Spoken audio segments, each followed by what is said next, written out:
Welcome everyone, Tint Wizdom 135. We are back with two incredible guests today. We're with Manny Hondroulis from Energy Products Distribution and Chris Hardy from XPEL. He's been on here before, so if you've seen the show, you might know him already. Welcome, both of you. Of Thank you, Eric. Welcome, Great to be and here. thank you very much for having us. Yeah. course, it's been a while, and I'm really excited to do it again and with both of you. So thank you. So Manny, just for anybody who's not familiar with your company, it's Energy Products Distribution. You are one of three of 3M's nationwide distributors. Is that right? Yeah, that's correct, Eric. Energy Products Distribution, or EPD, is one of three 3M master distributors for the window film and paint protection film products that 3M sells. And we also distribute ceramic coatings as well as 3M's vinyl wrap films. That's in the automotive side. On the architectural side, we distribute for 3M their sun control, security, decorative window film products, along with their Dynoc architectural finishes. What part of the country do you cover? We cover mostly the East Coast, so from Maine to South Carolina, a little bit of the Eastern Midwest. And how long have you all been a 3M distributor? So we've been a 3M distributor since 1985 when 3M went to independent distribution. But our company's had a relationship with 3M, specifically the window film division, since 1978. So here we are 43 years later, still selling 3M films. Wow, I mean that definitely says something. That's a lot of years. It is, and we love our partnership with 3M. They're a great company, they're a great manufacturer, a great brand, and we couldn't be happier representing their products. And they just continue to introduce more that we can sell into the window film and paint protection film channel. And I think it's a great time to do what we're doing here.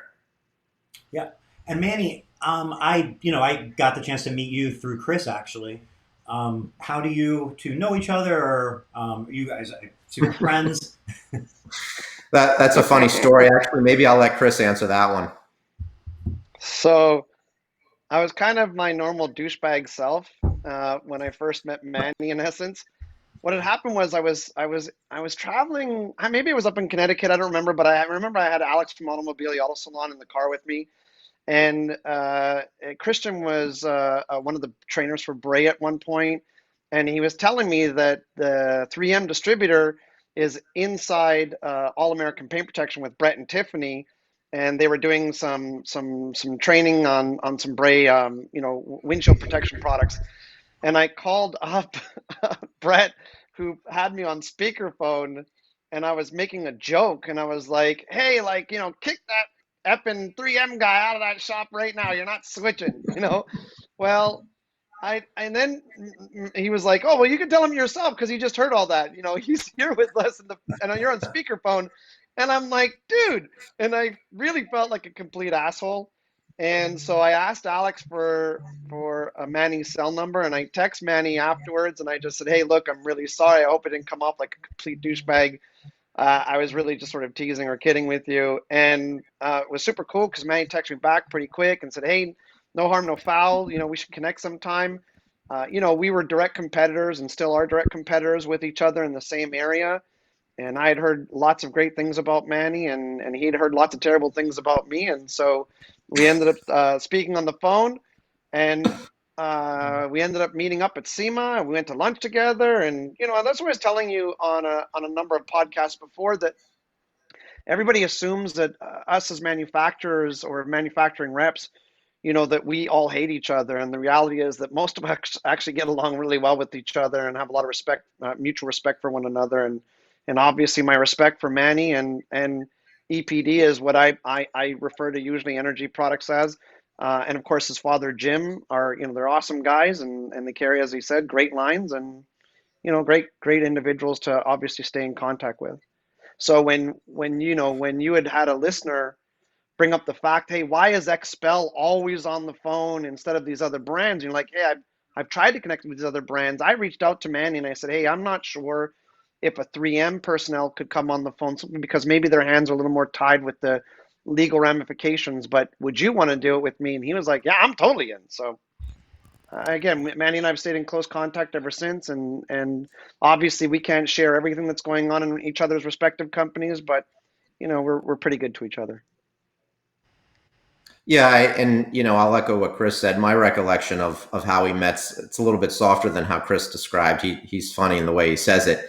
From 9 to 5, we're competitors. Although I think we both work before 9, and I think we both work after 5. But off hours, we are friends, and we are in the same industry. And I think we recognize that the industry has so much growth potential in it, so that even though we are competitors, sometimes fighting for the same customer or dealer or opportunity, there's just so much opportunity within the entire country, if not the globe, for window film and paint protection film anyway.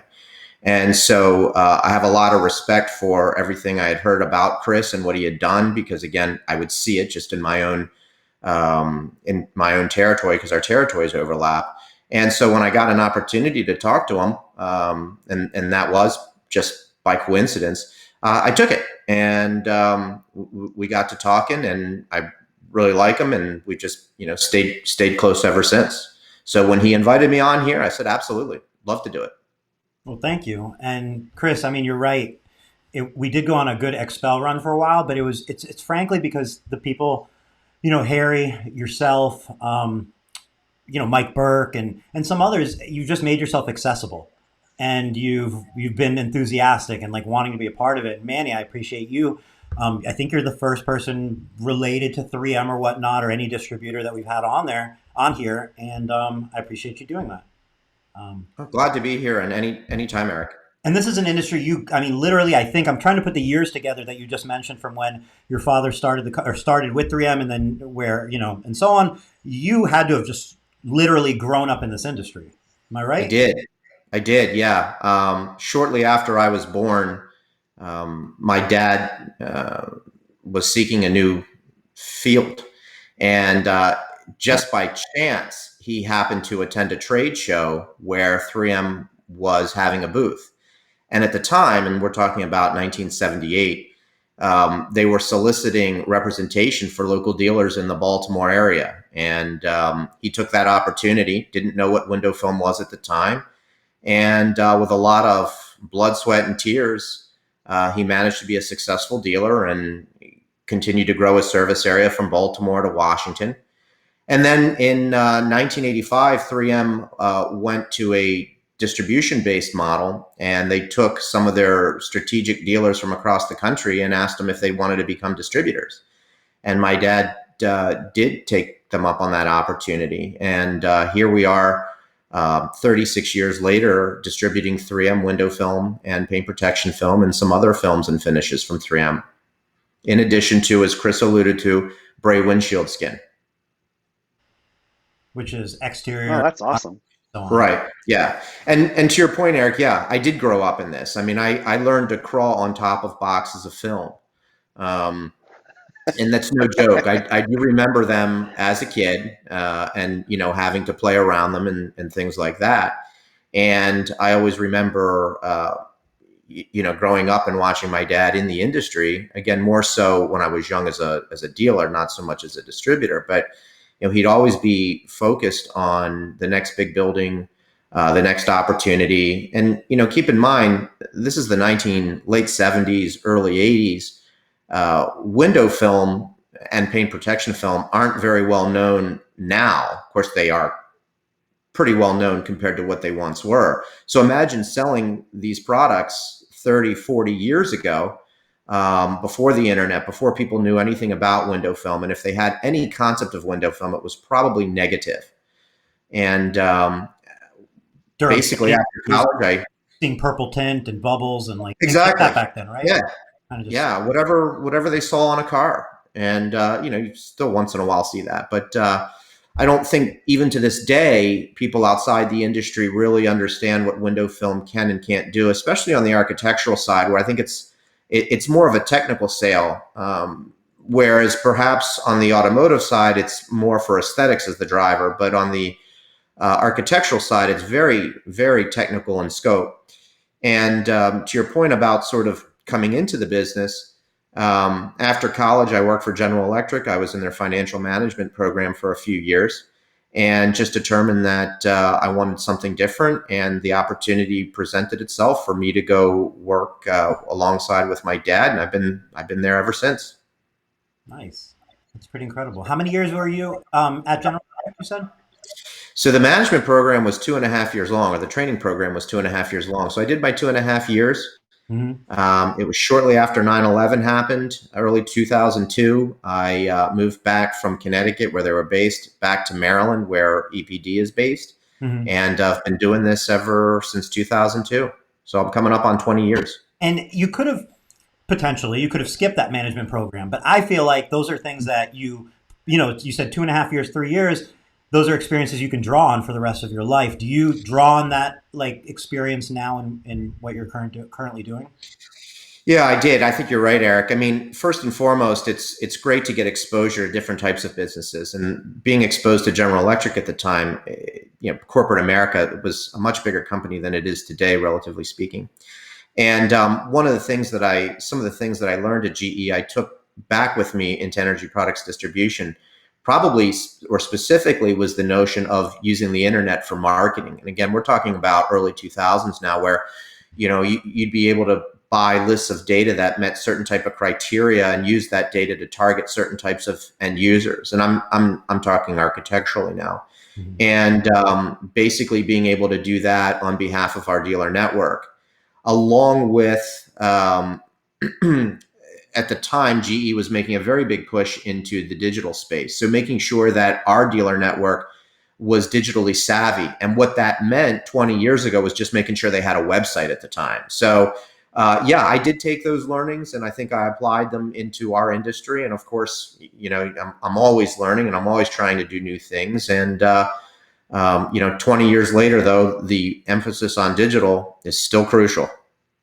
It is. I just love that you brought that up, and that's something that you all recognized early on because obviously an enormous opportunity, and you having that like range of scope of seeing that evolution, it helps you now like look forward, I imagine, because it is an ongoing thing. So like it's easy to look back now and say, for anybody who maybe kind of missed the boat and said like, man, I could have got on Facebook, 8 years ago or 6 years ago and really killed it, or I should have had a website 20 years ago, I would have killed it. Well, those things actually still exist today, but they're not obvious, just like those website and and so on weren't obvious 20 years ago. But if you're looking for them, if you're willing to like participate and be active in seeking them out, I think the upside is tremendous, right?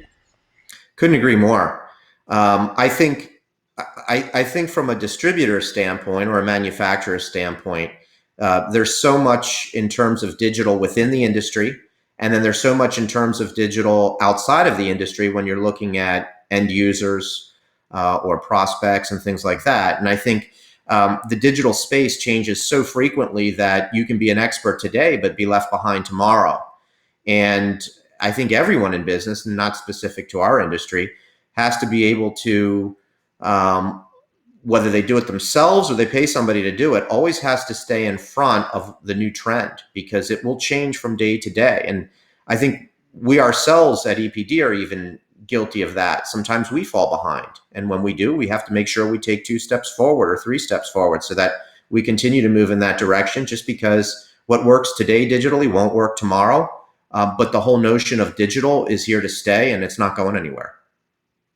You mentioned a couple minutes ago that in the past you market on behalf of your dealers, basically, like on behalf of the network. Is that something that you still continue to do now? Yeah, yeah, we do. I mean, we like to consider ourselves value added, and the value that we add to 3M is the ability to market and sell the product. And of course, to do that, we have to do that in conjunction with our dealers. They're our valued partners. Mhm. And so when we have an opportunity to market on behalf of our dealers, it could be certainly to prospective end users. Or it could, quite frankly, be helping our dealers market themselves, sharing new tools, introducing new concepts to them. So we try to add value to the entire channel, just by getting their phone to ring, which of course makes our phone to ring, which of course causes 3M's phone to ring. That is how it should be done. That is, Yeah, we couldn't agree more. And we're at the very at the very basic level, EPD is geared to ship film to our dealers who order it. That's what a distributor does.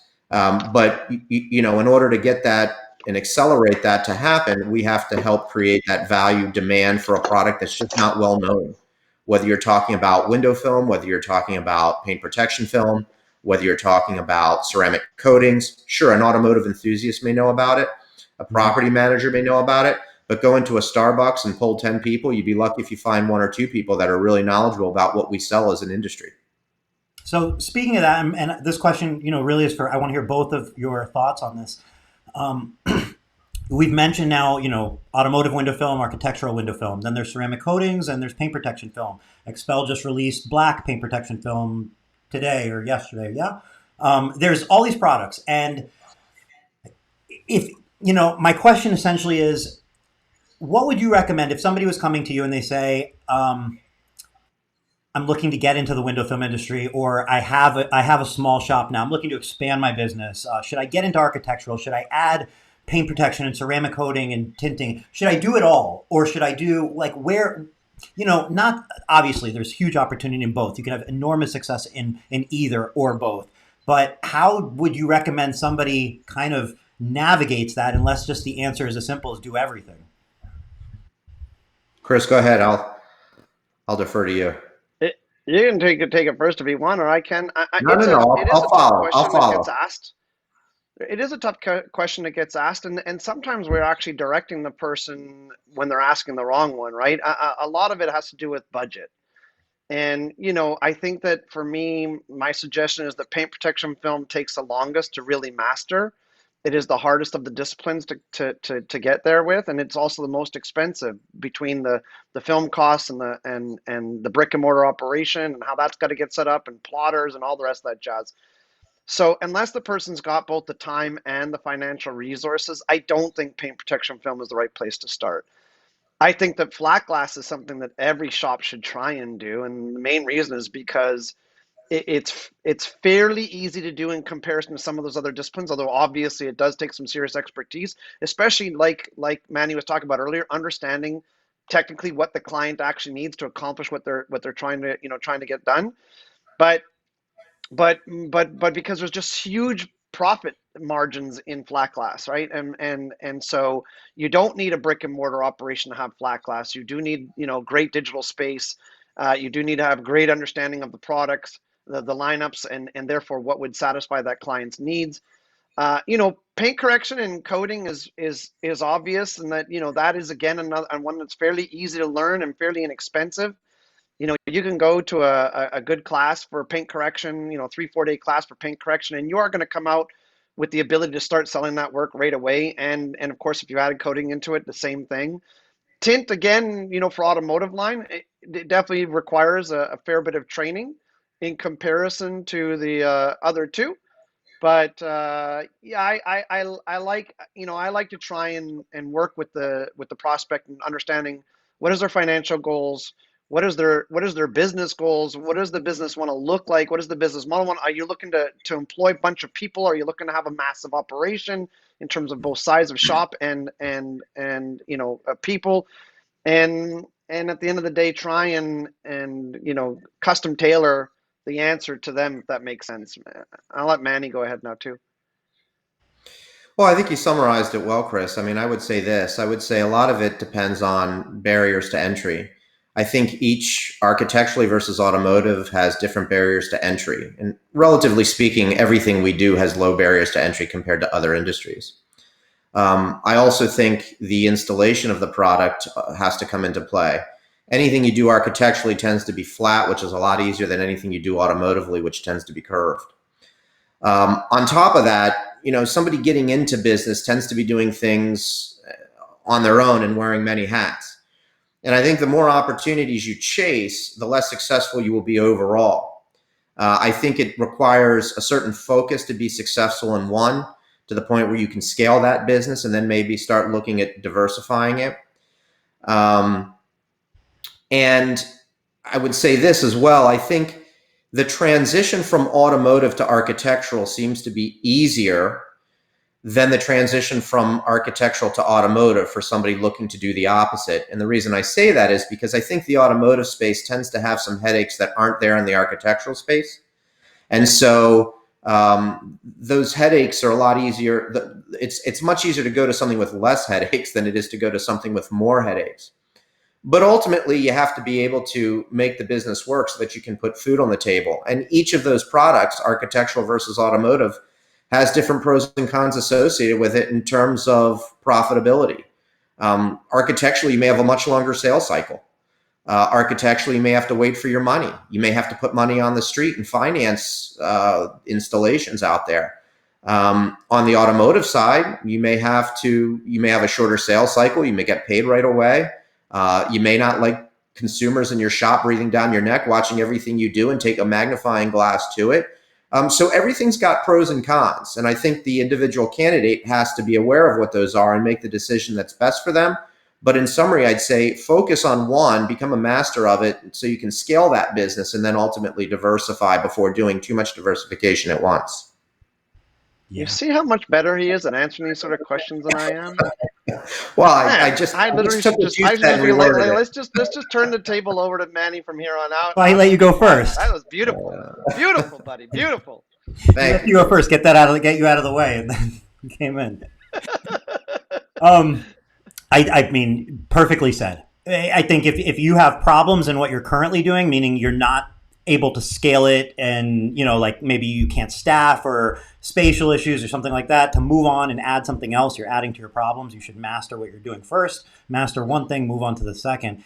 And what really, both of you said was understand like what you want to do, like understand what you want the business to look like, what your resources are like, what opportunities are in front of you and so on, and go with that. And I hope everybody knows and that, if they have great reps like both of you or access to you, that these are things that can be talked about with the companies that you deal with, because I don't know that like everybody's thinking like they have these questions, but I don't know that they'll necessarily all reach out, because I don't know. From the people I talk to, I feel like I get more of a vibe of like people are less, not like super comfortable asking questions with people that, like somebody like Harry Ramon gets brought up a lot. Like I've heard him, I can name a couple XPEL dealers that have mentioned to me, they go, man, I spoke to Harry Ramon. I can't believe that guy. He's such a nice guy. He's such a normal guy. So much knowledge, and he spent so much time on the phone and this. And I'm like, what did you think he was made of? Like you thought he wasn't a human? Like he's not a nice guy? Like, I don't know, but you know what I mean? So like having these conversations and both of you getting all this out, I feel like hopefully opens people's eyes that there are resources, and the more you take advantage of these resources, significantly better you can do. And they're there, right? And like Manny, like you said, if the dealer's selling the product, you're selling your product, so everybody wins. Yeah, and I think a lot of times it's easy to look at a piece of film, whether it's polyester or urethane or vinyl, and to really dismiss it as being simply manufactured and maybe moderately easy to install for those veterans out there, and not necessarily understand the technical implications of the product. I mean, these are really sophisticated products that roll off the assembly line, and I think anyone in the industry should be asking certain types of questions to really understand what it is that they're selling for the safety of their own business, as well as their own reputation, as well as making sure that they're selling the right product for the customer. And I think when somebody's coming into the industry for the first time, they're going to have to have a resource or resources that they can depend upon for those answers. And whether you're XPEL or 3M or any other manufacturer for that matter, you're going to have a pool of resources that you can draw from in order to answer those basic questions that at some point you'll know on your own. Yeah. Yeah, I think also part of it too is that sometimes people get in their mind that, hey, they're seeing the success online or wherever from an individual or their business in an individual product line that they're offering, let's say paint protection film, right? And they're thinking, well, that's the one I've got to get into then, because that seems to be where all the money is at. That's not necessarily accurate, right? As Manny had said earlier, maybe that's what that shop focused on in the beginning and became the master of that product line, and in turn that's why the success is there. But it does, to ask the question of, hey, is this a good idea, should this be my path, is a great way to start versus deciding ahead of time on your own that it just automatically is what it should be. Don't decide by the most attractive post you see on Facebook because it can be deceiving, right? I mean, you see a shop It full of definitely can be. you see a shop Yeah, full I of mean, Ferraris and you go, that's where the money's at. And then, it might be, or it might just be where the headache's at. It could be anything, right? Yeah. well, the one Yeah. thing about seeing a post is you really don't know what went into making that post possible. And a lot of times it's tons of hard work, tons of practice, tons of sleepless nights, where the final reward after 20 years of hard work is, yeah, you got a shop full of Ferraris. But you don't just snap your fingers and make that possible. That doesn't happen like that. No, definitely not. And yeah, definitely not. Protective film solutions is what always comes to mind because you know the cars that are in there, but like those cars come with more liability. Those cars come with everything. Like he's had to build that business over years and years in his network, and it's not Google Ads and it's not just put an ad out for an installer. There's everything that goes into that. And on the flip side of that, if you have, let's say, a small automotive tint shop and you're saying, well, I want to grow, where should I grow? Flat glass, I really like that being an avenue because it's so scalable. It doesn't take any physical location. So if you open a shop and then you go, I need a bigger shop for paint protection and more, every time you move leases or whatever, like that's a pain in the butt and it's expensive. But with flat, you could be doing a 30,000 square foot job next month and you could be doing nothing the next month if you wanted. If you wanted, you can have that expansion and contraction, as well as with hiring. I think with flat glass, it's a little more common. You can sub out work to a flat glass. Like it's very common. People go do an extra job if they're doing flat glass, even for another company. Where auto, I don't know that you see many people going from shop to shop on a half a day here, half a day there. With flat, it's kind of normal. I think there's a big opportunity there. I think generally speaking, and I'm not talking about in the immediate present as a result of everything that's happened with COVID, but I think generally speaking, or historically speaking, labor is easier on the architectural side than it is on the automotive side. And to your point, Eric, if you're looking to scale, that is an obvious or logical conclusion to scale into the architectural side because you don't need brick and mortar. It's essentially the same product you're installing on a car window, but now you're installing on a flat window. And obviously there are some other nuances and things like that. But the one thing I'll say is this to somebody who's looking to diversify, and I touched upon it earlier, you really have to focus on that. I don't think one person can make sure that their successful automotive business remains successful while developing a successful architectural business. At least I haven't seen that in my travels. It typically takes a focus either from you on the architectural side, and you can sort of put your automotive business in the hands of somebody you trust, or you have to take care of your automotive business because that's what's paying the bills, and maybe hire somebody that can do the architectural side of things, because you just need that dedicated focus, generally speaking, to make it work. Yeah. Yeah, I agree wholeheartedly. Seeing the successful operations that moved more and more into flat glass, the way they became successful was by finding a dedicated individual to take on that responsibility, whether it was themselves or hiring somebody, or even promoting somebody from within, which has happened as well. But trying to do it all yourself, especially architectural, because while you don't need the brick and mortar operation, it's a lot of getting out on the road and going and quoting and inspecting the windows and the seals and all these different things, and that takes away time from obviously being at the shop. So you can't be in two places at once, and you need to make sure that both of them are being handled properly. Yeah, yeah, no doubt. Um, what do you see as far, okay, category wise? We obviously have paint protection, we have ceramic coating, we have tint, architectural, and automotive. These categories I think converged over the last few years. People started, they came together. They're all separate now. Everybody kind of knows them as one. Do you think we're going to keep seeing more and more categories added to this group, or do you think we're just going to these were the 3 or 4 that came together and now they're just going to just grow? You know what I mean? Are there other categories we're missing here, or that you see on the horizon, or Well, I mean, there's vinyl, which of course is line? something that Yeah. 3M carries a massive, awesome product line in. You know, the 1080 and 2080 both are amazing product lines. But so that's something that XPEL's not in, but 3M is, right? And I'm not sure how many more opportunities there is outside of that. I mean, we're talking about windshield skins, but in essence, that's a version of either a PET or a TPU based product. I do suspect that you're going to see an ongoing development in that. You have seen companies attempt the sprayed on style paint protection, quote unquote, films and things of that nature. I mean, nobody's really been able to do that successfully as of yet.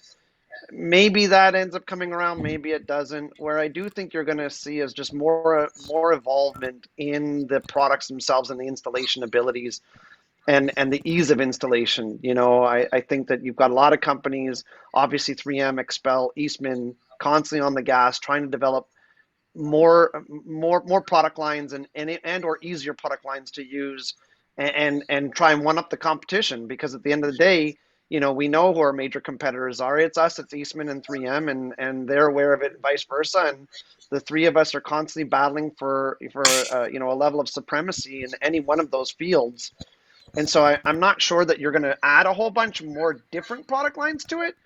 Sorry, completely different SKUs, in other words, but you'll definitely see more advancements within each one.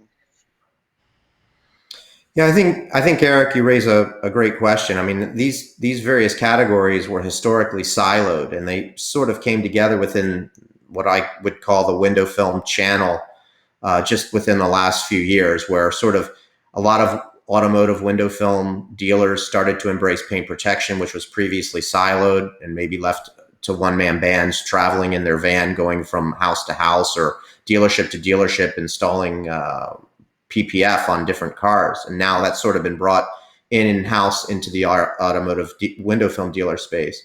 And then I think ceramic coating is a natural add on to PPF. So that automatically comes under that roof. And then to a certain extent, vinyl. To Chris's point, 3M does manufacture vinyl, manufactures tons of it with tons of different colors. Um, I don't know how many more categories you are going to add, but I wouldn't be surprised if there aren't more at some point. And I do agree with Chris when I say I think you're also going to see each category get deeper. To your point earlier, XPEL just announced a new SKU yesterday. Every manufacturer, in order to differentiate itself, is going to continue to innovate within each of these categories and probably innovate more in what is their core strength. And I do think 3M, XPEL, Eastman, the three that Chris mentioned, have very good strengths in both the product lines that are the predominant product lines in our channel, which are window film and paint protection film. Yeah, and then Yeah. as you were saying, I think Chris brought it up too, and about you, Manny, and 3M. You know, vinyl that extends to signage. So maybe something. You know, I think like once you get into flat glass, it's hard to stay away from some sort of like vinyl and commercial signs and perf and so that kind of is another category, I guess. Yeah. Arm. Yeah, Eric, you're absolutely right. I mean, I think what you see, or I think what you were describing on the automotive side has certainly happened in the architectural side, where you're taking a typical flat glass window film dealer and they're getting more diversified, broadening their services to include decorative films and finishes such as Dynoc, which 3M also makes, graphics, printed graphics, custom films, things like that, where they also bring design talent in house. They are also investing in six-figure equipment in order to print custom types of designs and films and things like that. And I think you'll probably see more categories being introduced on the architectural side as well, because I just think the appetite from the customer, in our case, the dealer, is there for it. But I don't think it's going there. I do think the dealer who makes the investment in time and resources, along with specifically personnel that can focus on new opportunities, will be the successful one. Because when all is said and done, everything we do still on a big level has very low awareness. This industry has very low awareness. So it's always going to require that extra marketing kick that we all need to have.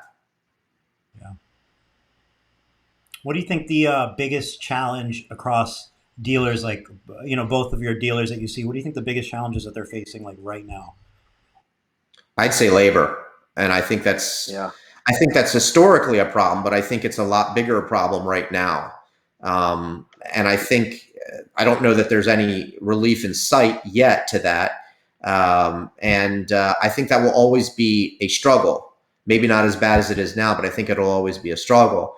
But second to that, I would say is awareness, because the phone can't ring enough for everybody in this industry. It just will never ring enough for us. You Yeah, agree? I'm going to go along with Manny on this one too. I mean, it is labor, and it's definitely been worse recently than it ever has been, in my opinion. People are demanding a lot more money than they've ever asked for before, and they're asking for very complicated, time schedules and things of that nature, and they're feeling very entitled to it. And as we all know, unfortunately, they tend to see simply what the cost of the job is in terms of a retail position, and they assume that the dealer principal or the shop owner is making insane amounts of funds, and that therefore that they're more of that pie should be coming to them, and they feel that entitled, and then if we don't supply them with more money, then they just get up and leave. And with the demand being unfortunately so high, it is as simple as that. They could get up, a talented installer could literally get up and go to anywhere they want to and find a job in 2 seconds for somebody that's that desperate that needs somebody, even though they may be coming with a lot of bad habits or baggage. What do you think that looks like 5 years from now, 10 years from now? Because, like, it's a barrier of entry thing, right? Like, I could be tinting windows and maybe I get paid 1,000 a week to 1,500 a week. That's a pretty good salary, like if I'm working for a shop, right? But at the same token, if I can kind of market myself online and just get my word out there on maybe Nextdoor, Craigslist, some basic things. If you tint 4 or 5 cars in a week, you could make significantly more than that potentially on your own. So, like, there's that barrier, and even if it's not going to work, of course that's not that simple. You have to do it every week. There's other things that are involved. But what I mean is, it kind of it lures people away, because it's like, oh, I can just go do that job and make money, and then and like you said, if you have a desperate shop will pay more than they should be paying, and then it just, how does that pan itself out, do you think, 5+ years down the road?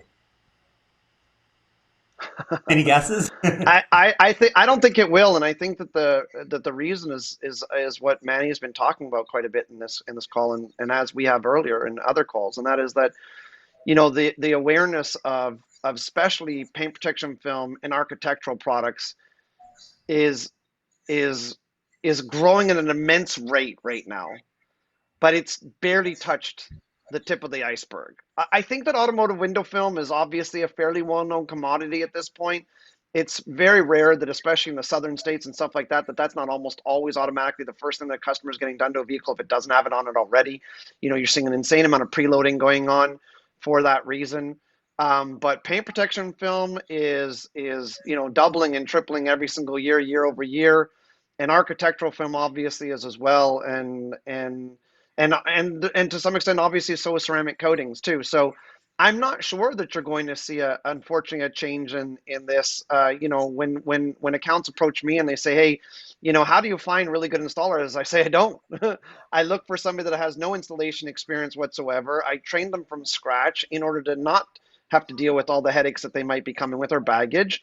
And hopefully develop that loyalty aspect from the beginning, and give them a clear path in terms of where they're going to be today versus where they're going to be in 5 years from now, and work together to try and achieve that. But people talk about this idea of like, oh well, like, can I not go and find staff from other stores, or can I can I grab them from somebody else? Not really. Like, I mean, think of it it's that way. not Like, not that easy. if you could go grab somebody from another store, that's like when they say, like, if like somebody, like, if somebody's like, somebody cheats on their significant other with you, like if they leave their store to come to you, they're going to leave you to go to another store. Like, I mean, that's just how it works, Right. right? Except, like, with minor Right. exceptions. Yeah, Okay. it's Look, they always have the same story too when they do come to you, right? They'll always complain about the previous owner. He didn't pay me enough, treated me terribly, swore at me all the time, kicked me in the teeth 20 times a day. I mean, the stories never change, but the minute they leave you, they're telling the next person that you did all that to them as well, and you're just like, man, like, I don't want all this. I think, like you said, not finding a good installer and hiring and training. I think essentially, to me, the answer, like, I would go for if I was in that position, is try to. I would want to just go, hey, look, everybody's going after trying to like, from the same pool of installers, right? Trying to pay as much as they can and get all, and it's like go the other way, like adjust your business if possible to not have to have that super high level installer. Like, why not be able to have somebody who's, hey, they can like adjust the services you offer to bring the level of expertise down from I need an expert to I need somebody that's kind of mediocre, right? Like, I mean, I think the product still has to go out looking perfect and it has to be up to standards and so on. But taking away that expertness of the job positions to me is kind of like a backdoor move because, and like flat glass being an example of that, like it's really not difficult to learn to tint a 36 by 48 window. Like it's just not. You're going to pick that up pretty quick versus, trying to PPF a G63. Those are just two different skill levels that like, one's going to take years and years of experience and one's going to take a couple days maybe at most, in my opinion, maybe a day. I don't know. So, let's see, where do we go from here? Anything I have, I Are have, you having a COVID fog moment? I am having a COVID fog moment. Actually, I had my, the thing. Your shot vaccine? I had the vaccine Oh, yesterday. vaccine? I had the vaccine yesterday, Oh, and it the second one, and it definitely put me for a COVID fog today, no doubt about it. But it's all right. I had COVID officially. Well, okay, so it was a year ago that I had the alpha variant. I'm not sure that I haven't had it since then. Mm-hmm. But to this day, a year later, I am still definitely dealing with cognitive abilities that have lost me, that have left me, that I have not been able to recover. Yeah. It's no Just joke. like some people with the taste, right? Like they lose the taste or the smell, and it's gone for like 6 months to a year, and that didn't happen to me at all. There's no consistency in this, but anyways, Manny, I don't know. Did you feel any differently with regards to what we were just chatting about? Well, I don't, I don't know that you're ever going to overcome the labor issue. I think when times are good, it's a problem. I think when times are bad, it's a problem. And these are unique times right now because there's a massive shortage just based on COVID. I will say this though. I do think that you're seeing more and more people wanting to become a part of this industry. And again, when I say industry, I'm referring to everything here. The number of people that we train has increased significantly, as I expect it has probably for XPEL and Eastman and every other manufacturer, distributor partner out there. And the reason is pretty simple. And I think, Eric, you kind of alluded to this. For very low barriers to entry, if you can install this product, and assuming you can get your phone to ring and have customers come in the door, you can make a pretty good living. And I don't know that there are that many alternative occupations where you can do that. The problem ultimately, though, and this is why not everybody is successful at it, is because not everybody can install the product. I mean, there is some challenge there. And on top of that, you have to be a good marketer. You have to get your phone to ring and you have to get people to come in the door, automotively or architecturally.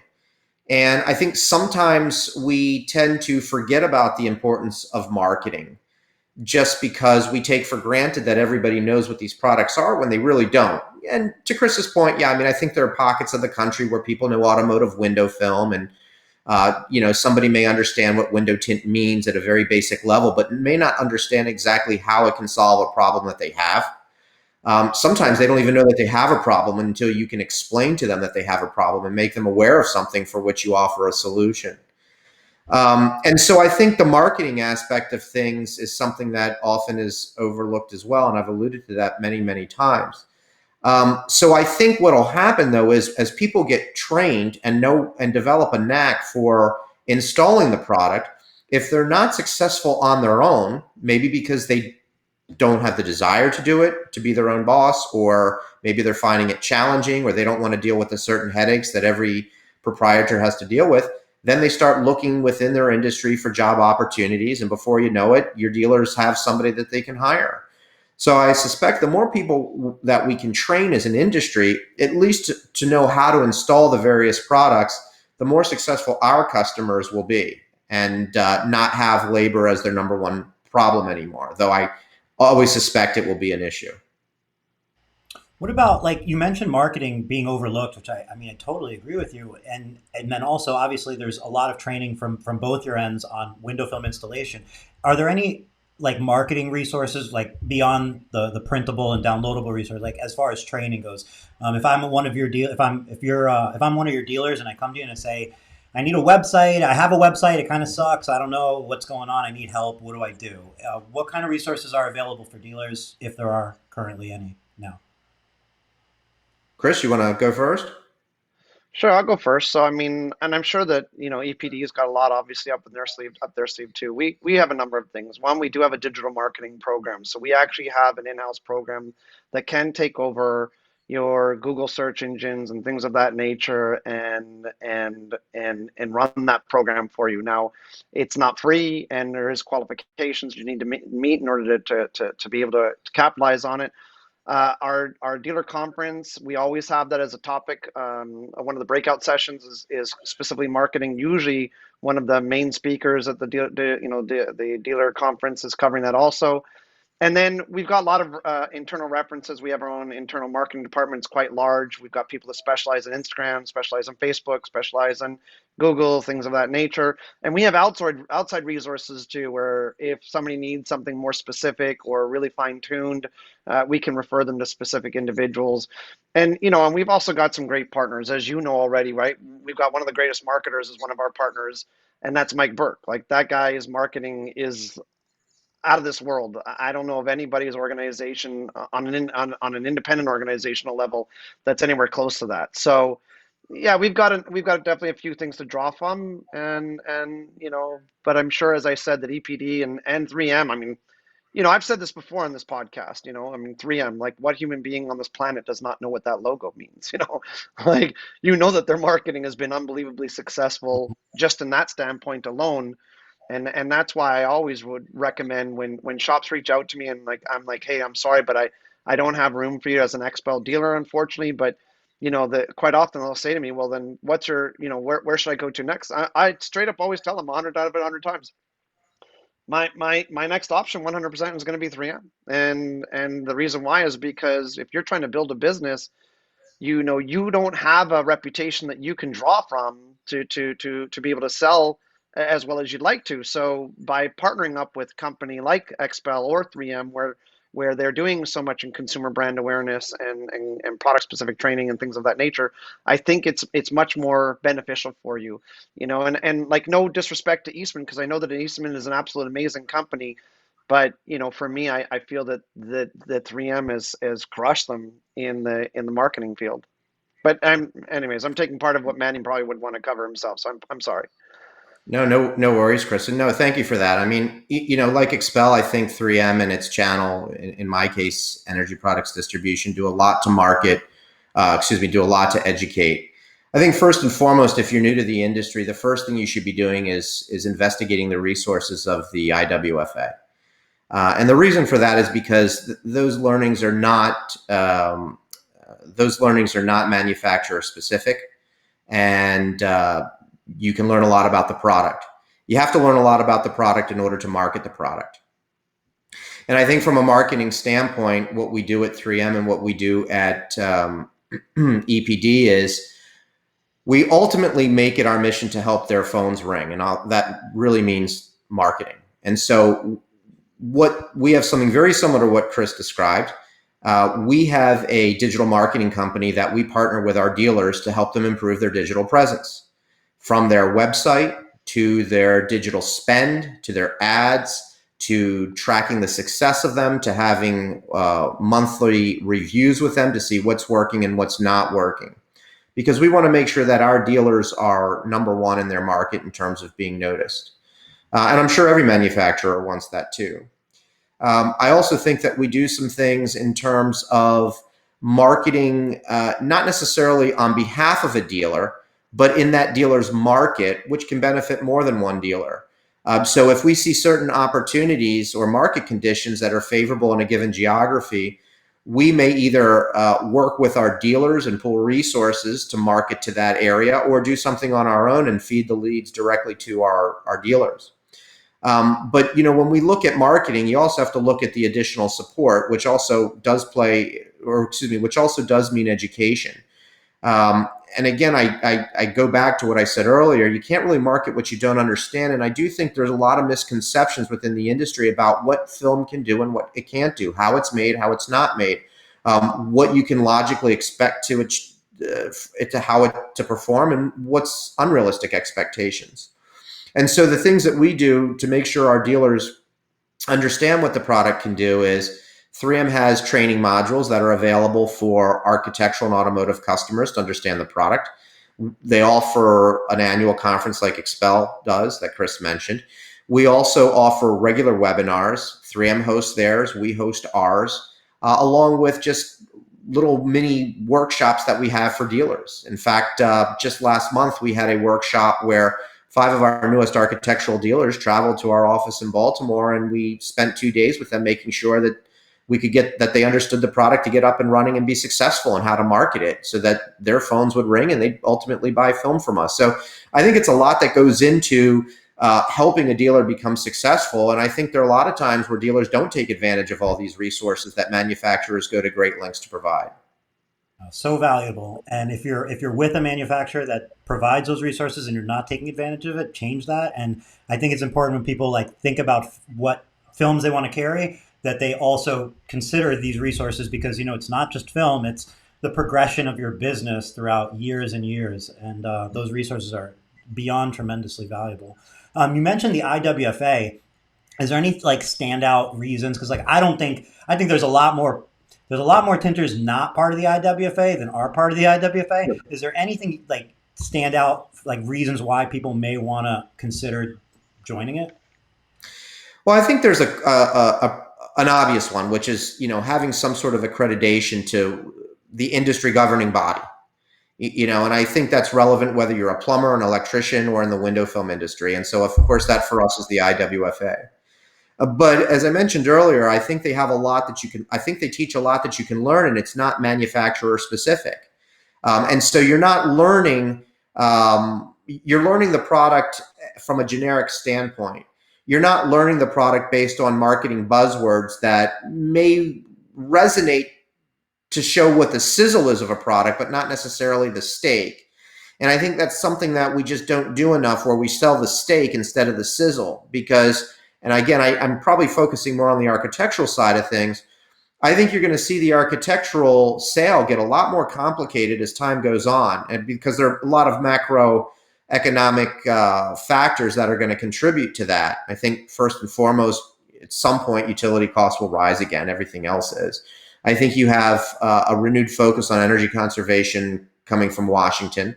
And so I think you're going to see a lot more. I think you're going to see an industry that's way more conducive to selling sun control film than we've seen in recent years, just based on this sort of go green mindset.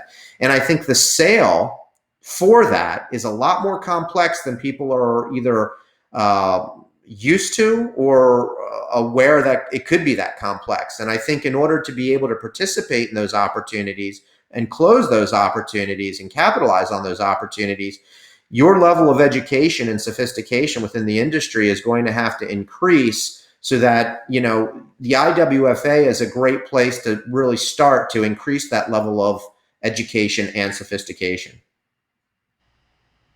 Anything to add, Chris? I think you're on mute. Yeah, I think he's on mute. You're on mute. But so Chris, I think we can hear you now. You there? Oh no. He's still on mute. Yeah. Yeah, it's on mute. It says at least he's muted. Do you? Let's give Chris a minute actually before we change topic. Sure. Yeah, IWFA was not something I was a part of when I had my business. It just wasn't. I don't know what I missed out on, frankly. So that's why I'm asking, because when you're not a part of something, you can't really speak on it because I can't say. But it's there. I feel like the presence of them has kind of become less and less over the years. I feel like I see them less and less, but I take your word for that. The resources are still there. Can you guys hear me now? Yes. protection. So yeah, Chris, anything Sorry, to I had add? to leave and come back. IWFA, anything stand out to you? I was originally making a joke, which was unfortunately muted out, and I just said I have Harry Ramen. I just refer everything to him. But Very well. He again, I was was. just trying to be. I think he was vice I was just trying president to of the tease. IWFA before, so he is actually that's Well, a fitting resource, frankly. Um, yeah. is there anything like that you all discuss on a like on your level, I guess, that is economic and supply chain related regarding the insane economy we're in, regarding the COVID situation and so on. And what I mean is there anything that you feel like you could share that is good advice for any dealers, such as, potentially, hey, stock up on film, not saying there's going to be an issue, but there could be if there's something new happens that we're not aware about, or, now's the time to stack money because so and so, or anything that you guys look at your level that you feel like might be valuable to pass down. Yeah, I Chris? mean, if I'll go first if you want. So, our main warehouse is in Texas, right? And it's no secret that Texas has had some insane COVID outbreaks, and we saw it in multiple facets within the business. And there has been times where I've asked my team, "Hey, please send an email out to the clientele, ask them to, have no less than 3 to 4 weeks worth of inventory on hand, because what if, something happens in warehouse, right? That shuts it down. Well, what if something happens at the FedEx or the UPS, depot there in San Antonio, that shuts it down. So there's been that's gone on. Obviously, inflation is happening. We're all in the petrochemical industry, and the petrochemical industry has gone up dramatically in terms of cost. Shipping has gone up in cost. Our labor that we're paying for all of our employees, obviously, especially at the warehouse level, has gone up dramatically in cost. And so, we're going to have to, unfortunately, revert to a price increase on our own, which we publicly announced. We've let everybody know that October 1st we're going to be modifying our prices. We haven't done a price adjustment since 2018 February, so we're overdue. And it's actually very minimal. We're doing a 4% price increase on paint protection film and a 5% price increase on window film. Not our architectural, but our automotive. And so for those accounts that were taking advantage of that, I mean, I saw an account that normally orders about around $500,000 a year. They placed a $200,000 order of just paint protection film yesterday. Take advantage of a 4% savings right now.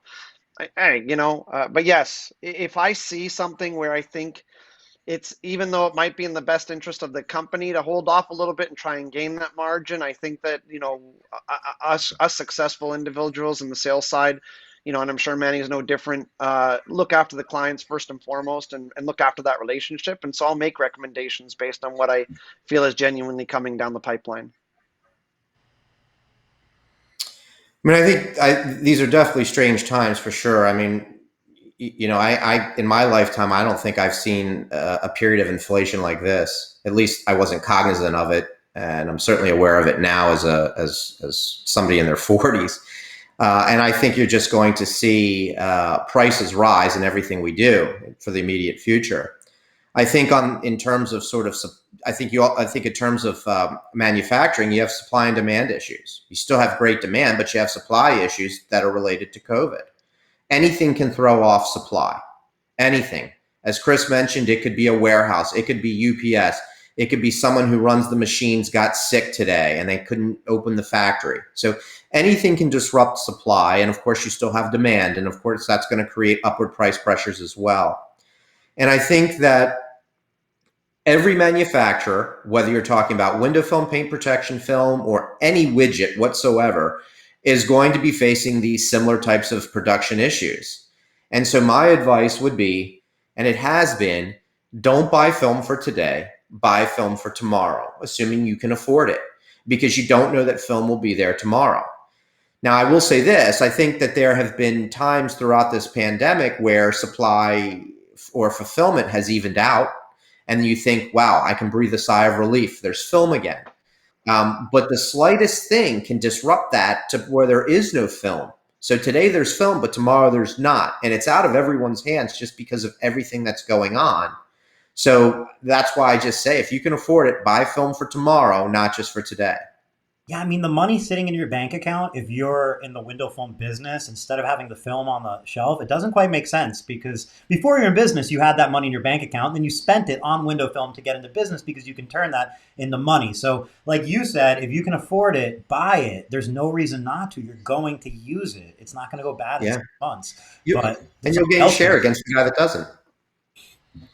Yeah. Yeah, and then the other thing too is that you're seeing delays in shipments that you never saw before. You know, you used to be able to count on overnight shipments and things like that, and that's gone away. And the problem is that the carriers are still charging for you as if they did it, right? And so, you know, rather than dealing with that last minute order, you know, it's much better obviously to order for tomorrow, like Manny said, and I've always felt very strongly about it. And I recognize that obviously not every account can afford to go ahead and put 200 grand on a credit card in order to order up their film. But could they put 5 more thousand on? You know, they probably could and probably should. Could they be afford to be closed for a few weeks or a month if there was an issue? That's the real question, you know. So I get Yeah. it, but I'm one that I really feel like you want to stretch your money and purchase what you can purchase and have it because that's that's your lifeline, that's your business, it's everything. You don't have a business without the film. I don't think. Um, Yeah, I think you're right, Eric. I mean, it'll be a time too if you have film and your competitor across the street doesn't. It should help you pick up some share. Um, mhm. but I also think what's happening with the supply is you're going to have dealers that would call their normal manufacturer, find out that they have nothing, and then try to call whatever manufacturer does. And so it's sort of a game of musical chairs in that regard until they can just find someone that does have film. And I don't know how much longer this is going to be, but it does seem like it's going to be here for a little bit until the next couple months, I think for sure. And I think every manufacturer is facing these pressures. I don't think there's any manufacturer of any product in this world that's not facing these constraints and obstacles. Hmm. The printers that we use to track inventory, like we send out to users to track inventory, they're like a month out typically. Like there's like a month to 2 month delay between being able to get them. And I mean, that's from Brother. You know what I mean? Like I'm sure Brother has supply chain, plenty supply in place and so on. They can't supply printers. How could, like you said, nobody's an exception to this environment we live in. Couple comments were asking Manny if you feel comfortable speaking on the subject. We were talking about the IWFA before. Could you kind of just give like a broad overview of like what the IWFA is? Well, it's the International Window Film Association, and essentially it's a non-manufacturer aligned third-party governing body, let's say, for the window film world. And yeah, it's got sponsors and it's got manufacturers that sit on its board and have a presence there, but it's not a manufacturer specific governing body. And I think they do a lot of things behind the scenes that we may not really be aware of unless we're in tune with what they're doing. Because I think they tell us what they're doing, but you just have to be listening to it. A lot of times, if there's any kind of legislation that may hurt the sale of window film, and I'm talking automotively now in a certain state, a lot of times the International Window Film Association will take charge and try to stop that from happening, whether they lobby or hire a lobbyist to prevent it, whether they get the dealers working together and things like that. I think they're a great resource in terms of fighting behind the scenes to any kind of legislation that could hurt the sale of our products. I also think, as I mentioned before, I mean, they offer accreditation programs for you to really improve your technical knowledge. And I can't stress that enough, just because I don't think everybody has the technical knowledge necessary to sell the product to the extent that they want to. I mean, I can tell you I don't. I'm always learning something new about the product, whether it's PPF or window film or ceramic coating or vinyl.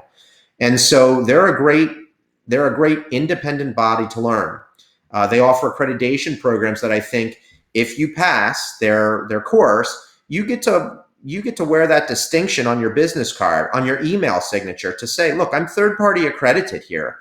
I've passed their accreditation programs. I'm solar control accredited or security film accredited, and maybe some of the details of their operations have changed since I've really pursued them. But I do think that they're a great governing body, along with providing education and behind the scenes support. Perfectly put. I mean, that's I wish, just like on a personal level, I wish that they were more better at maybe like you mentioned behind the scenes. Like I wish it was all in front of the scenes, because I feel like if we knew, like if it was like, hey, New York's adding a no tint law, and then we go, well, the IWFA is on it. Like to me, I could be in California. I want to like support the IWFA. I mean, this is like, Yeah. this is who we want to support. This is our like, and I feel like there could probably be a lot more industry support behind the IWFA if it was more more better communicated when they're pursuing something or when they have a victory or whatever. But as long as it's going on, it's better than not going on for sure.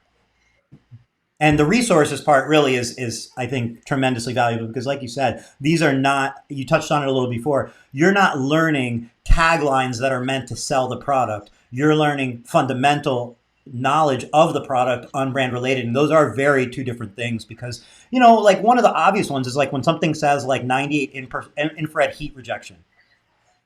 I mean, if you don't know what that means, you can come up with a lot of assumptions. You can missell the product. You can really disappoint a customer and so on. And again, you touched on this earlier. Being able to sell the steak instead of the sizzle actually makes your life a million times easier. And not just before the sale, not maybe just making the sale, but after the sale, because you're getting the customer what they want. You're not talking about, and like an example that I don't think is related to either of the products either of you all sell is like switchable film. To me, switchable film was always one of those things where like people call you for switchable film because it sounds like I'm like the best thing in the world. I get clear and then I get privacy, and I get that anytime I want.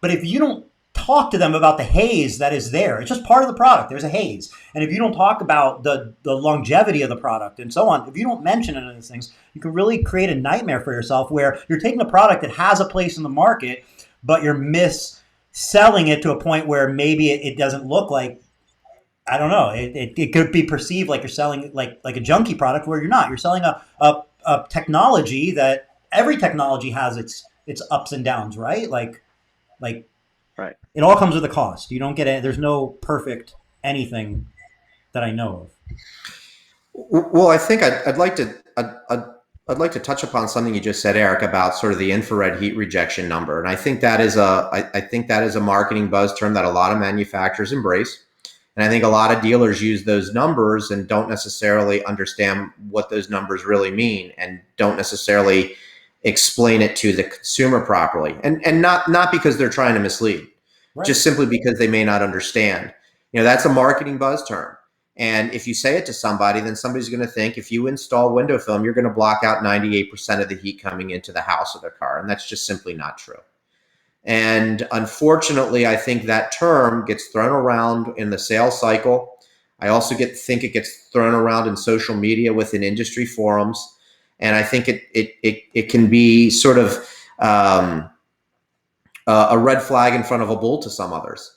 And if the more we know about what these sizzling or the sizzle and the terms mean, the better off we can explain that to the consumer to set the appropriate expectations. Because while window film is a remarkable product, I don't think it's ever going to block out 98% of the heat. I think at that point, you might as well just replace your window and put brick in its place.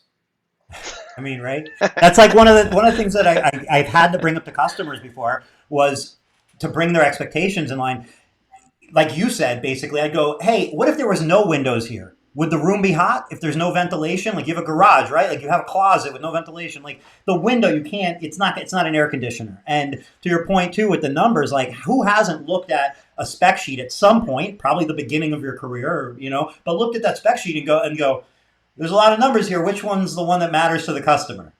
Like, and that Right. is like where I would imagine you're probably very right, where the IWFA resources can clear that up for you without like the muddy of trying to figure it out yourself for marketing.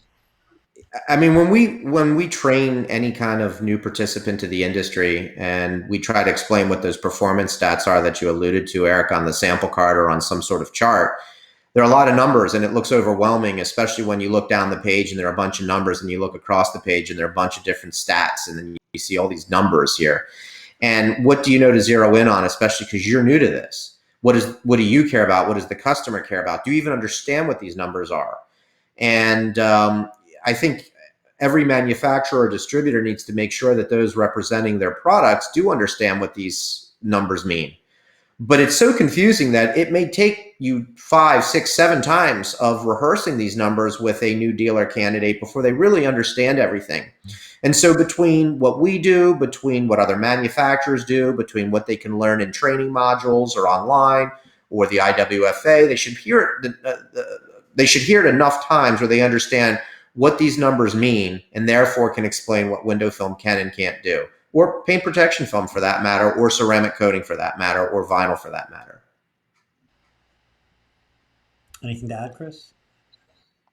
No, I don't disagree, but unfortunately we're in a consumer-based society, and the consumer tends to grab onto terminology as fast as anybody else does on their own, right? You think of things like fat-free products and or sugar-free or low carb and all that.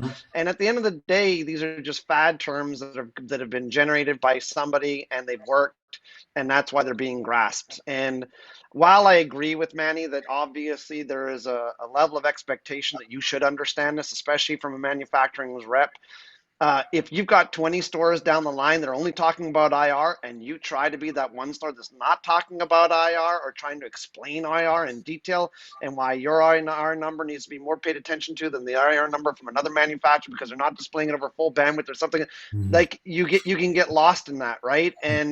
And you can look like you're trying to be too pompous or over the top for that client. Unfortunately, sometimes the sale is the sale, and I hate to admit it, but it is a reality. Yeah, I think you're right. Those numbers, they're hard enough to grasp on your own initially, let alone a customer coming in and trying to understand when they're being thrown. So it is important to understand them enough.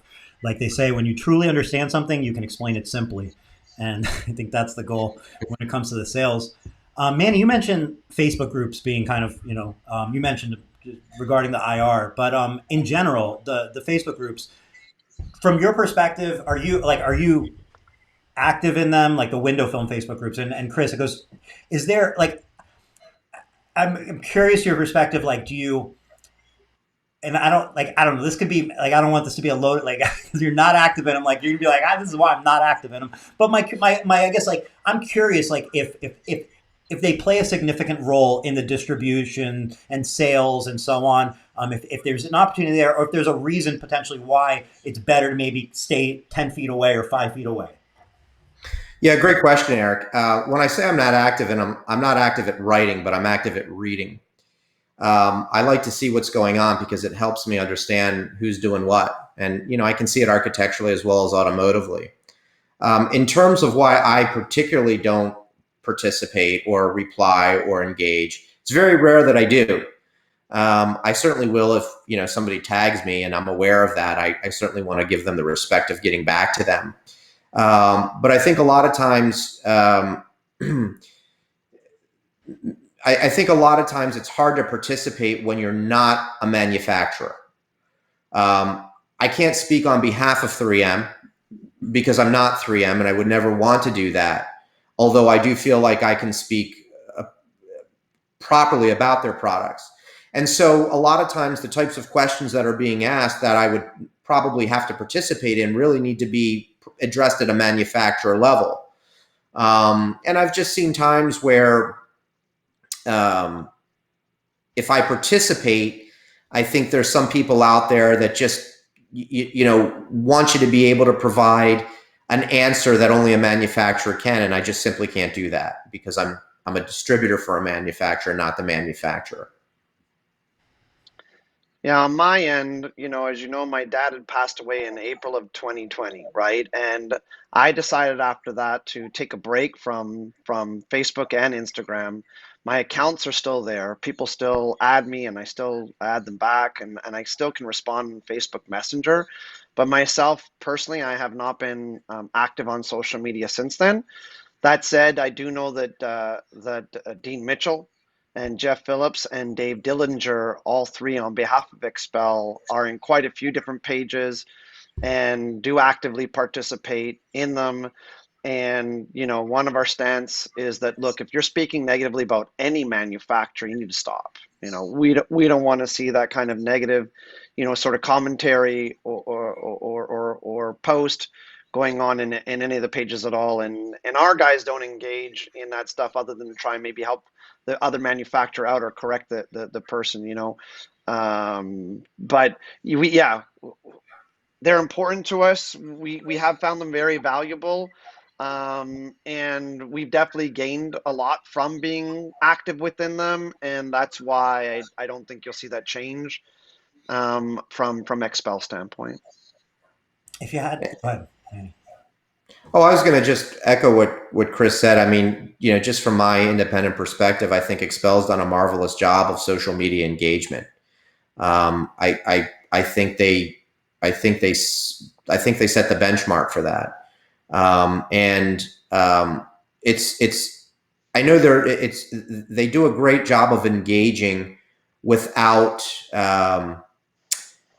while keeping, I would say, keeping their hands clean. They do it right. And I think that's really important because it's so easy to go off tangent. It's so easy to talk about other manufacturers, and maybe you're even led down that road where someone wants you to talk about another manufacturer. And I wouldn't want to do that. And I wouldn't want to talk about another distributor, and I wouldn't want to talk about a dealer. It should all just be, really positive discussion that we have, because it just makes us all smarter and all better in what is otherwise a very not well-known industry. Mm-hmm. And that leads into the consumer side of it too, because there's the Facebook groups for the tinters, but there's the Facebook groups for consumers and for Teslas and Corvettes and for BMWs and so on. So I guess there's those two opportunities essentially. And I always kind of wonder on my end, like, how much of the tint industry is really in those groups? Like how much of them are in the groups? And then what other methods of really communicating with those shops that are not in the groups exist, short of those super traditional, like there's the phone, and there's obviously physically going to the group. But how many of them kind of disconnect themselves from the internet? Yeah, I think who knows the answer to that? No, but do you think it's like half? Do you think it's like a small percentage are on Facebook, or do you think it's like most? Like No, I think some? a Or lot of them are in on some level inside there, and some of them are just trolling for entertainment purposes, if you will, more than anything else. yeah. And some of them are literally looking for answers, and some are looking for answers that aren't really feasibly possible, right? They're so specific just to them. But I mean, I think a good portion are participating in some page or another, whether it's, a paint protection film page and or a window tint page and or flat glass or coating. There's manufacturers pages, there's pages that are dedicated to manufacturers that are from independents, uh, you know. But I suspect a lot probably are, at least somebody within the organization is. Mhm. Yeah. I think it depends on how you built your business. I mean, I think there are a lot of people that have built their business on social media. And so it's just a natural extension of how they built their business that they be in social media, whether it's, B2C or their business within the industry. And then I think there are other proprietors, other dealers that haven't been built their business with social media, and that just might be a stretch for them to be on it that regularly. And maybe by the time they 5 o'clock rolls around, they just want to disassociate or disconnect from the industry. So the last thing they do is go participate in industry forums. So I don't know. I don't know if I know if it's a 50-50 breakdown or not, but I don't think that everybody is on it. But I do think that the newer people that you're getting into the industry are certainly on it. And I'm not saying it's an age thing, but I am saying I think if you're looking to get into something new, a career path or a career change or something like that, a logical place to do your research would be social media, because you're hearing from the horse's mouth what's it like to be a window tinter, a paint protection film installer. So I do think the newer players are certainly going to be on it. I always kind of think about the Tesla owners because, okay, like you have Tesla owners. They're like, I feel like, look, well, I'm going to generalize, super generalize, and we could do that in a lot of directions with Tesla owners. But I feel like Tesla owners are typically kind of savvy. They're obviously like an earlier adopter. They have expendable income. They're willing to spend the money on the car, and that's why they're a great fit for window film and aftermarket products as well, like paint protection and window film to have installed on their car. But what I always wonder is, out of every like 100,000 Teslas that get sold, and then I don't know, let's say 10,000 of them, 20,000 of them get paint protection film and tint. How many of those people go, well, this is interesting. I just paid $4,000 for my paint protection film or $6,000 for my paint protection ceramic coating and tint. I wonder what this business looks like. Maybe I'll get into the window film business. And I feel like a lot of customers of the products are going to be the future owners of the business. But I think that happens. Yeah, I mean, I think there's some sort of consumer experience that you might have that brings you into wanting to learn more about actually being a service provider within that industry. I think, Eric, in fact, you had a guest on one of your podcasts whose brother was a customer, and he got into the industry as a result of his brother being a consumer. So, I think that what you're describing does happen. yeah, it's tremendous for industry awareness, obviously amongst the because like you were saying before, in the 70s and 80s, if you were approached me with a product for my home or car, I'm going to kind of go off of how I feel about it. Maybe I can ask a friend, and if they're like, nah, that's junk, or nah, that's you don't need it, that's kind of where that ends. But now with access to social media and so on, it's like there's so many resources out there to find out more about a product and completely change or educate yourself. Whereas before, if you couldn't educate yourself, you may not go for the product, and it may be at a loss to yourself, but just simply you weren't able to educate yourself before. So yeah, I mean, Facebook for all people. People get annoyed with Facebook. I think they've beyond changed the consumer and B2B landscape Oh, yeah, beyond. absolutely. Absolutely. And I think, one thing from a B2C standpoint that we really haven't talked about is LinkedIn. I think LinkedIn from a social networking standpoint is great from a B2C if you're talking about that C being a commercial client. And there are a lot of savvy dealers that have great LinkedIn presence, and you see what they're doing. You see the installations they're tackling, but you can also see sort of if you follow, if you connect the dots, you can see how they're developing opportunities on LinkedIn. And I think that's fantastic. In fact, I wish that's something I did more often and more successfully. I've tried it many times in the past, never been quite as successful as I'd want to be, but it is something that I see value in once I figure out how to master it. And I do think we're entering into an environment where the demand for sun control film for everybody should increase. And I think a lot of that's going to be found in the commercial space. Yeah. Marco shared with me, he had made a post, Marco Cazorla, on LinkedIn a couple days ago, and it got tremendous distribution, and like the idea is that if people are paying attention, if there's an audience there, it's a win. And LinkedIn is not one that typically is brought up, and I'm glad you brought it up. And you pointed to the business to commercial. It's not maybe a place to go get new customers for car tint, but it is a place to maybe build relationships that can be an ongoing business, Absolutely. Yeah. right?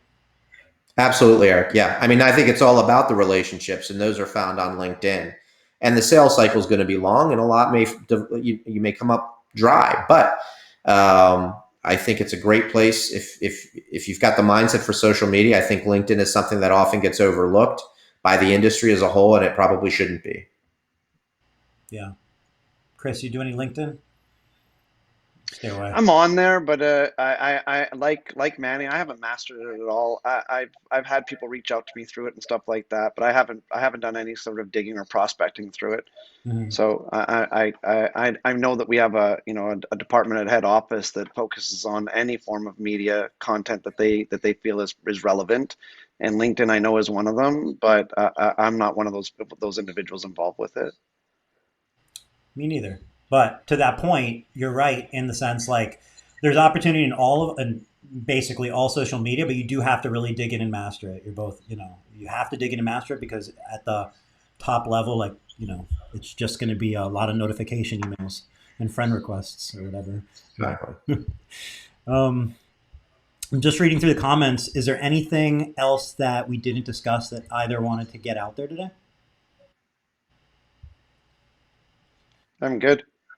Yeah, me My too. phone might cut out on you anyways. I had to go in and plug it in. I didn't realize that the battery life was so low. Oh, So and I'm Dean not sure, mentioned but it alignable doesn't seem to be charging faster.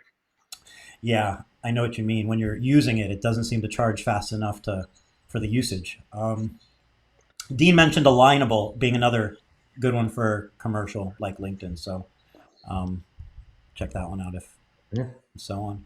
But oh, we have one more question, and then I guess we'll wrap it up. But before Jordan said he had a question, so we'll just wait on that question. But I wanted to thank you both for doing this. These are truly like this is kind of my favorite conversation because we're talking about things that don't typically get discussed, in my opinion. They're the business side of things, and I think this is the kind of conversation that helps drive businesses forward. Because it's not just about operating your business every day. I think it really is about trying to move forward with your business every day because, whatever that looks like for you. All right, Jordan's question was complete bullshit. Thank you, Jordan. I'll skip it. And thank you both for doing this today. Thank you, Manny. It was a pleasure getting to chat with you. And Chris, as always, great talking to you. Thank you very Likewise, much for Eric. Thank having you me. I for the really appreciate invitation. it, and glad that Manny got to join us. It was awesome. Thanks for asking me, Chris. All right. Thanks, My everybody, for pleasure, my watching. brother. And I hope we'll do it again. Sounds Absolutely. good. All Have right. a great night, everybody.